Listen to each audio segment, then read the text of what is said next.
Now listen carefully and answer questions 1 to 5. Oh, hello. Is this the right number to call for the short film competition? Yes, how can I help? I know the competition's been running for 10 years, but I've never taken part before. I want to be clear on the rules. Is 20 minutes the maximum length of the film? That's correct.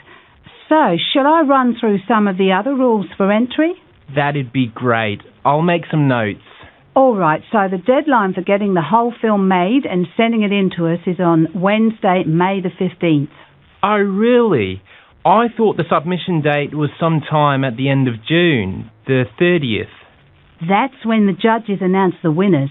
Right. I guess I don't have as much time to make this film as I thought. Now, just so it's clear, one of the rules is about the team of people you have working with you. Will you be doing most of the filming yourself? Probably, yes. Okay, but perhaps you'll be needing some technical support with editing and the audio? I imagine so. That's fine, but you can't employ any professional actors, I'm afraid. They all need to be new to acting, having a go for the first time. I see. Not a problem. Now, I know that one of the rules is about the things you need to include in your film. That's right.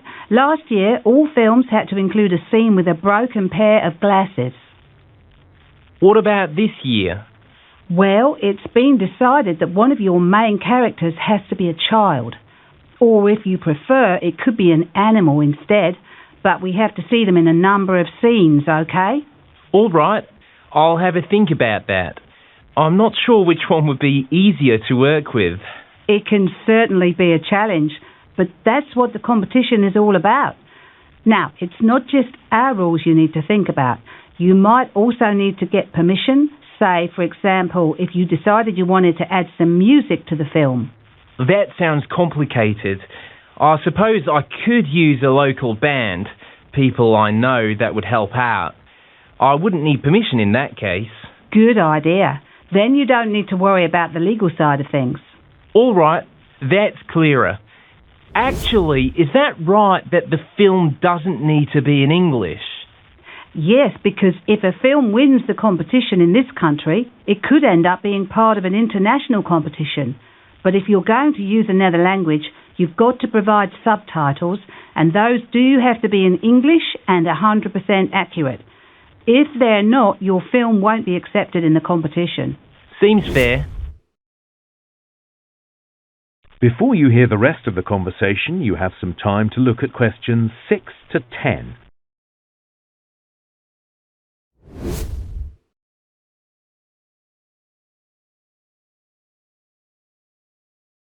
I don't suppose you could give me any advice about making the film, I mean. Of course. In my opinion, it's the script that you should concentrate on. That comes first.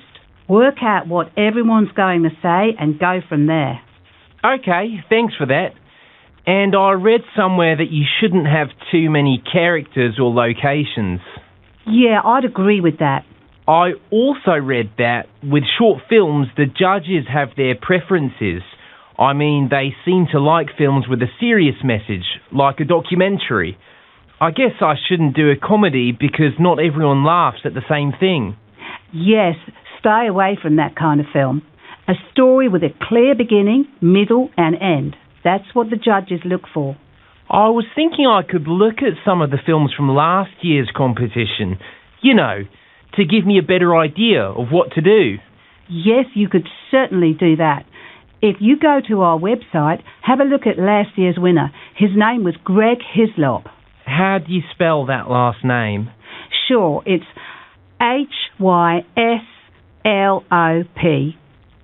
His film was actually one of the shorter ones, but the judges really liked it. Actually, I'm wondering if I've seen that one already. Isn't it about an artist?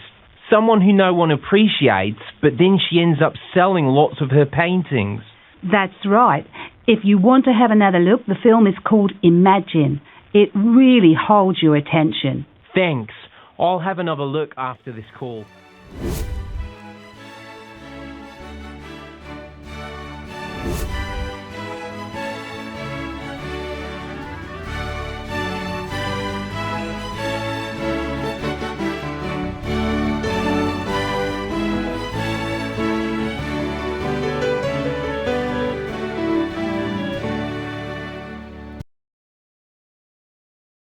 Thank you. Now we're done with the first part. Moving on to the second section. You are advised to listen attentively. To score the correct answer, you will have to listen very carefully to the appropriate part of the audio in order to understand what is being talked about. Okay, now we run a programme of exhibitions through the year, so I'll tell you about the next few. Our current exhibition, Local Lives, ends on the 26th of August, and then one called History in Pictures starts on the 28th of August. This includes all sorts of objects and experiences from the past, such as farm machinery and some cars. We're sure children will love the chance to have a ride on an old bus. Next, we're running a show called People at Work, and this will open on the 19th of September. There will be pictures and videos depicting all sorts of jobs, from coal mining to flying planes. And there's a careers advice service available for everyone to consult. Following on from that show, we're putting on an exhibition called Land from Air. This starts on the 11th of November and includes hundreds of aerial photographs. A competition accompanies the show with the exciting prize of a balloon trip for two. So we hope to see you at least one of the exhibitions.